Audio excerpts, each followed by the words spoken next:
বৃষ্টি আর ঢলে বিপর্যস্ত সিলেট শহরে জলজট। সুনামগঞ্জে পরিস্থিতির অবনতি, ঘরবাড়ির দোকানপাটে হাঁটু পানি, লক্ষাধিক মানুষের দুর্ভোগ চরমে। সরকার পতনের আন্দোলনে ব্যর্থতায় বিএনপিতে রাতারাতি ব্যাপক রদবদলের পেছনের কারণ। দলের ভেতরে বাসা বেঁধেছে অস্থিরতা, চলমান প্রক্রিয়া বলছেন শীর্ষ নেতারা। কিছুতে নিয়ন্ত্রণে আনা যাচ্ছে না সাগর পাড়ি দিয়ে ইউরোপ প্রবেশের ঢল। এবার ভূমধ্য সাগরে নৌকা ডুবে বাংলাদেশি সহ 11 অভিবাসন প্রত্যাশীর মৃত্যু, জীবিত উদ্ধার 51। ঈদ আনন্দে মেতেছে দেশের বিভিন্ন বিনোদন কেন্দ্র। চট্টগ্রামের ফয়েজ লেকেও ভিড়, কক্সবাজারে সমুদ্র স্নানে মাতোয়ারা পর্যটকেরা।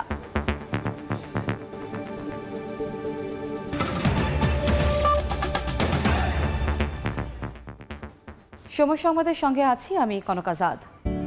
তেমন কোনো ক্ষতি ছাড়াই শেষের দিকে কোরবানির প্রথম দিনের চামড়া সংরক্ষণের কাজ। কোরবানির পশুর কাঁচা চামড়া সংরক্ষণ ও কেনাবেচার খবর জানাতে এই মুহূর্তে সাভারের হেমায়তপুরে আছেন রিপোর্টার কামরুল হাসান সবুজ এবং খুলনার সিটি বাইপাস এলাকায় আছেন বেলাল হোসেন সজল। সরাসরি যাচ্ছি তার কাছে।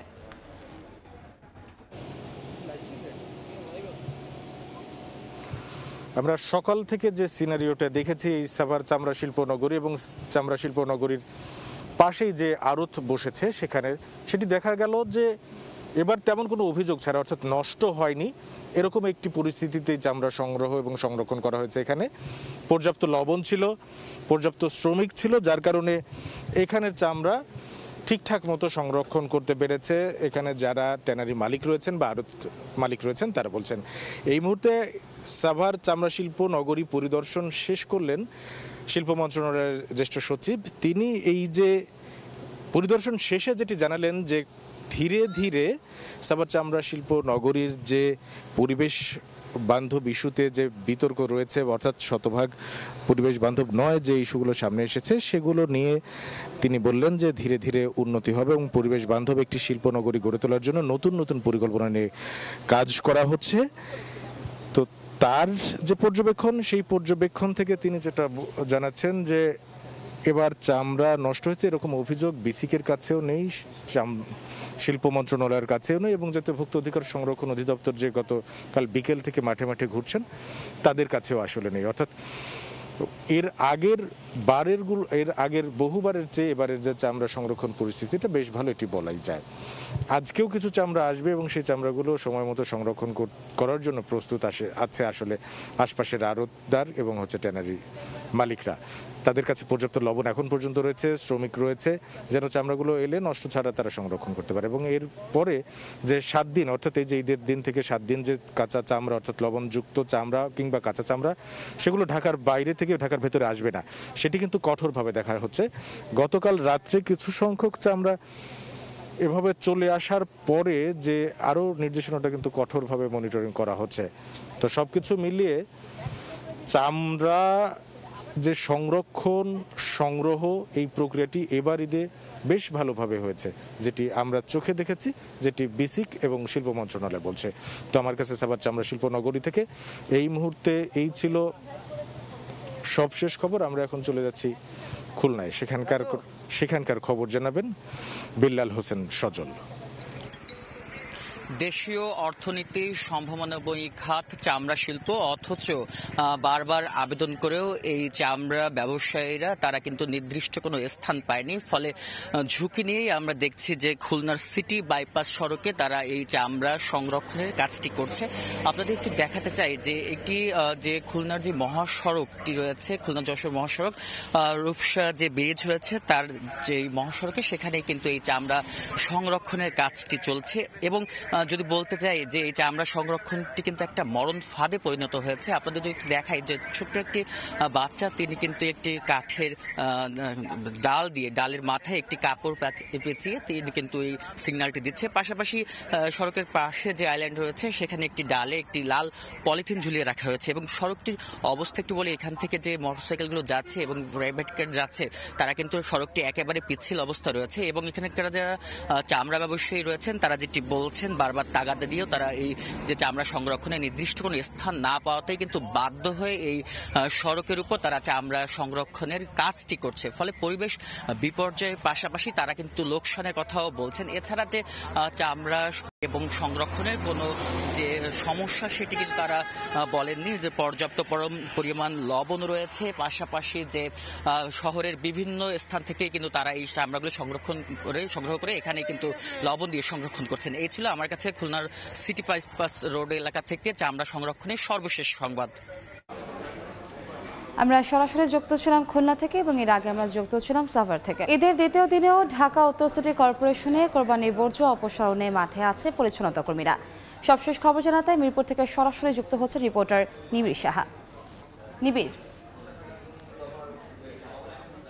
আসলে ঢাকা উত্তর সিটি কর্পোরেশনের মেয়র আতিকুল ইসলাম যে ঘোষণা দিয়েছেন, অর্থাৎ কোরবানির দিন 6 ঘন্টার মধ্যে রাত 8টার মধ্যেই কিন্তু তিনি গণমাধ্যমকে জানিয়েছেন যে আসলে তার পুরো এলাকা কিন্তু শতভাগ কোরবানির বর্জ্যমুক্ত করা হয়েছে। কিন্তু আমরা এখন আছি মিরপুর 12 নম্বরের কালাপানির 3 নম্বর গলি এলাকায়, কিন্তু এখানে দেখছি যে আসলে সেই যে তার কথার সাথে যে বাস্তবতার অমিল সেটি কিন্তু আমরা দেখতে পাচ্ছি। আমরা পুরো এই গলির 2 থেকে 3 জায়গায় কিন্তু আমরা দেখেছি যে এইভাবে আসলে স্তূপ করে যে কোরবানির বর্জ্য সেটি কিন্তু রাখা হয়েছে। এখানে আমরা দেখছি যে আসলে যে পলি ব্যাগে করে রাখা হয়েছে বিভিন্ন কোরবানির বর্জ্য, পাশাপাশি এই যে গরুর কোরবানির পশুর শরীরে বিভিন্ন অংশ, চামড়া, এমনকি শিং পর্যন্ত আমরা দেখছি যে আসলে এখানে রাখা হয়েছে। ঠিক আমি কথা বলেছিলাম স্থানীয়দের সাথে, স্থানীয়রা আমাকে যেমনটি বলেছেন যে আসলে গতকাল কোরবানির পর থেকে কিন্তু সিটি কর্পোরেশনের কোনো পরিচ্ছন্নতা কর্মী কিন্তু আসলে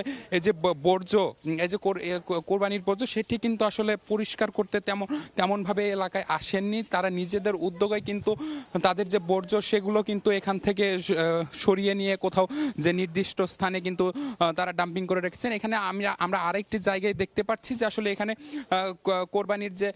কোরবানি দেওয়ার যে চাটাই কিংবা অন্যান্য যে গরুর হাড়গোড় সেটিও কিন্তু আমরা দেখতে পাচ্ছি।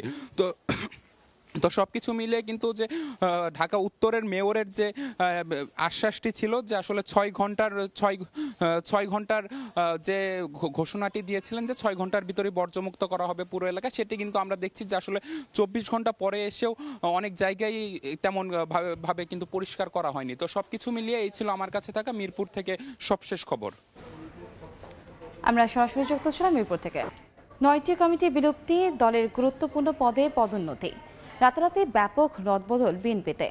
জল্পনা কল্পনা বাসা বেঁধেছে দলের ভেতরেই। কমিটি পুনর্বিন্যাসকে দলের নেতারা চলমান প্রক্রিয়া হিসেবে দেখলেও অনেকেই বলছেন সরকার পতনের আন্দোলনে ব্যর্থতার পেছনে নেতাকর্মীদের নিষ্ক্রিয়তাই মূল কারণ। তবে এই রদবদল যোগ্যদের মূল্যায়নের পাশাপাশি আগামী আন্দোলন কর্মসূচিতে গতি আনবে বলে মত বিএনপি নেতাদের। 28 অক্টোবরের পর ছন্দ হারানো বিএনপি গত 13 জুন বৃহস্পতিবার এক রাতে গুরুত্বপূর্ণ 4টি মহানগর সহ 9টি কমিটি ভেঙে দেয়। পরিবর্তন আনা হয় ছাত্র ও যুব সংগঠনের মধ্যেও। যুবদলের কেন্দ্রীয় কমিটি বিলুপ্তির সঙ্গে সঙ্গে ঘোষণা করা হয় ছাত্রদলের 260 সদস্য বিশিষ্ট কেন্দ্রীয় কমিটি। ভাইস চেয়ারম্যান, চেয়ারপারসনের উপদেষ্টা, যুগ্ম মহাসচিব ও নির্বাহী কমিটি সহ মিডিয়া সেল এবং কৃষক দলেও আনা হয় ব্যাপক রদবদল। কমিটিগুলো মেয়াদোত্তীর্ণ হওয়ায় এমন সিদ্ধান্ত বলা হলেও মূলত সঠিক সময়ে ভূমিকা রাখতে না পারা আর নেতাদের নিষ্ক্রিয়তায় ক্ষুব্ধ করেছে হাইকমান্ডকে, এমন দাবিও করছেন বিএনপি নেতারা। আর এ কারণেই গত আন্দোলনে সফলতার ফসল ঘরে তুলতে ব্যর্থ হয় তারা। তবে নেতারা বলছেন ভিন্ন কথা। দীর্ঘদিন তো দলের কাউন্সিল হচ্ছে না, আর অনেকগুলো পোস্টও খালি আছে। আমি একজন পদধারী নেতা, আমি পদটা ধরে রেখেছি, কোনো কার্যকরী ভূমিকা পালন করতে পারছি না। আমার বয়সের টানে হোক, আমি নেগেটিভ অসুস্থতার কারণে, সে কারণে দলের ভারপ্রাপ্ত চেয়ারম্যান সহকর্মীদের সাথে, সিনিয়রদের সাথে আলোচনা করে এই প্রক্রিয়াটা গ্রহণ করেছে। ব্যর্থতার দায়ে নয়, বরং নতুন করে আন্দোলনের কৌশল নির্ধারণ করে লক্ষ্য অর্জনের উদ্দেশ্যেই দলের মধ্যে এ পরিবর্তন। কর্মসূচিগুলো যারা ভালোভাবে পালন করেছেন তাদেরকে তো মূল্যায়ন দল করতে হবে, তাই না? আর যারা কিছুটা হয়তোবা ভূমিকা সেভাবে রাখতে পারেননি, দলকে তো সেই বিষয়গুলো দেখতে হবে, তাই না? একটা পলিটিক্যাল পার্টি তো হাওয়াই চলে না, এটা তো এই সংগঠনগুলো নির্দিষ্ট মেয়াদের শেষ হলে পরে নতুন করে কমিটি করতে হয়, এটাই তো নিয়ম। ঈদের মাত্র দুদিন আগে এমন রদবদলে দলের ভেতরে অস্থিরতা বিরাজ করলেও বিএনপির শীর্ষ নেতারা মনে করেন পরবর্তী আন্দোলনে দলীয় কর্মীদের উজ্জীবিত করবে নতুন নেতৃত্ব। আহমেদ সালেহিন, সময় সংবাদ, ঢাকা। মির্জা ফখরুল ইসলামকে চ্যালেঞ্জ করে আওয়ামী লীগের সাধারণ সম্পাদক ওবায়দুল কাদের বলেছেন, মিয়ানমার বাংলাদেশের সার্বভৌমত্বের কোথায় আঘাত করেছে তা বিএনপিকে বলতে হবে। সকালে ধানমন্ডিতে ব্রিফিংয়ে তিনি বলেন, ঈদের দিনও সরকারের সমালোচনা করতে ছাড়েনি দলটি। আমি মির্জা ফখরুলকে চ্যালেঞ্জ করছি, সার্বভৌমত্বের প্রতি কোথায় আঘাত? সেন্ট মার্টিন থেকে জাহাজ তো সরে গেছে, ভেতরে যারা ছিল অনুপ্রবেশ করেছে তাদেরও তারা ফিরিয়ে নিয়েছে। আরাকান বিদ্রোহীদের একটা গুলি সেন্ট মার্টিনের দিকে এসেছে। তো আরাকান বিদ্রোহীরা তো তারা সরকারের বিরুদ্ধে লড়ছে। মিয়ানমারের যে সরকার সার্বভৌমত্ব লঙ্ঘনের কোনো ঘটনা বা সংঘাত সরকারের পক্ষ থেকে উস্কানি দেওয়া এ পর্যন্ত হয়নি। উজানের ঢলে ভাসছে সিলেট অঞ্চল। টানা বৃষ্টিতে সুনামগঞ্জে ঘরবাড়ি, দোকানপাট ও সড়ক তৈরি আছে। সবশেষ খবর জানাতে এই মুহূর্তে সিলেটের তালতলা এলাকায় আছেন রিপোর্টার ইকরামুল কবির। আমরা সরাসরি যাচ্ছি তার কাছে। ইকরাম, আমি এই মুহূর্তে আছি সিলেটের ফায়ার সার্ভিস ও সিভিল ডিফেন্স স্টেশনে, এবং এই সিলেট স্টেশনের এই বেহাল দশা দেখতে পাচ্ছেন।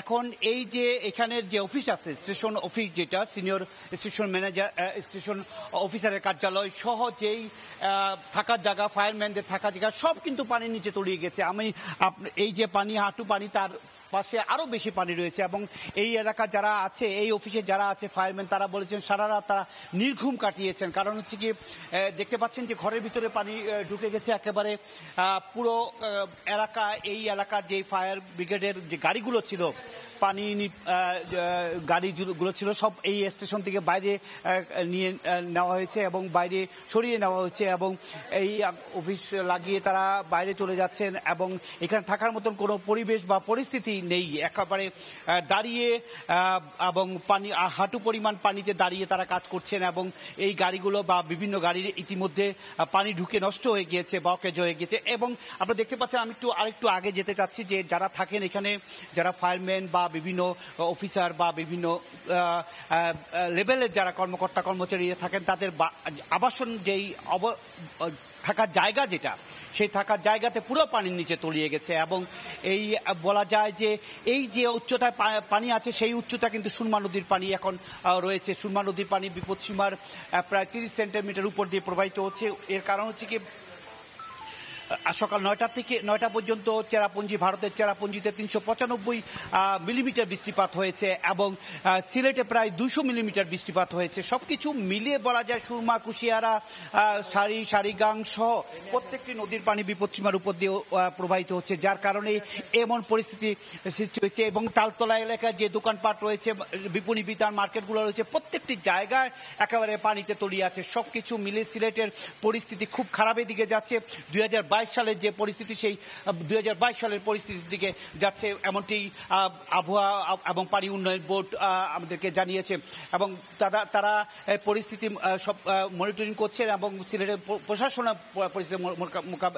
পরিস্থিতি মনিটরিং করছে। মোটামুটি এই ছিল সিলেটের নদ নদীর পানি বেড়ে যাওয়ার কারণে বিভিন্ন জায়গায় যে পানি উঠে গিয়েছে তার সবশেষ খবর। আমরা সরাসরি যুক্ত ছিলাম সিলেট থেকে। চট্টগ্রামে লক্ষ্যমাত্রা অনুযায়ী কোরবানির পশুর চামড়া সংগ্রহ করতে পারেনি আড়তদাররা। নগরীতে এবার চামড়া সংগ্রহের লক্ষ্যমাত্রা ছিল 4 লাখ, আর সংগ্রহ হয়েছে 3 লাখের কাছাকাছি। তবে সস্তা দামেও কেনা হয়েছে কিছু চামড়া।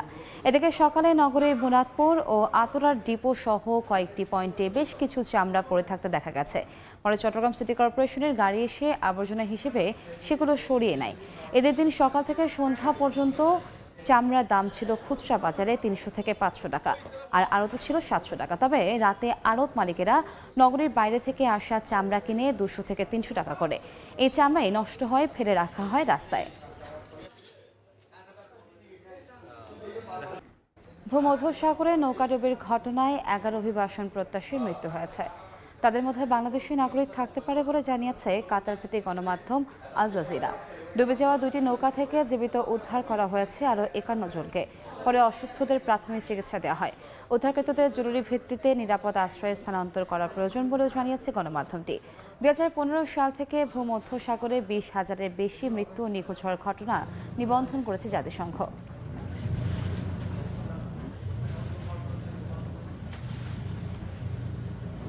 এই ছিল সময় সংবাদে। হ্যালো সময়ের সঙ্গে থাকবেন সহকর্মী মাকসুম আলম খান। ধন্যবাদ আপনাকে। খেলার সময়ের আয়োজন নিয়ে ফিরছি কিছুক্ষণ পর, সঙ্গেই থাকুন সময়ের।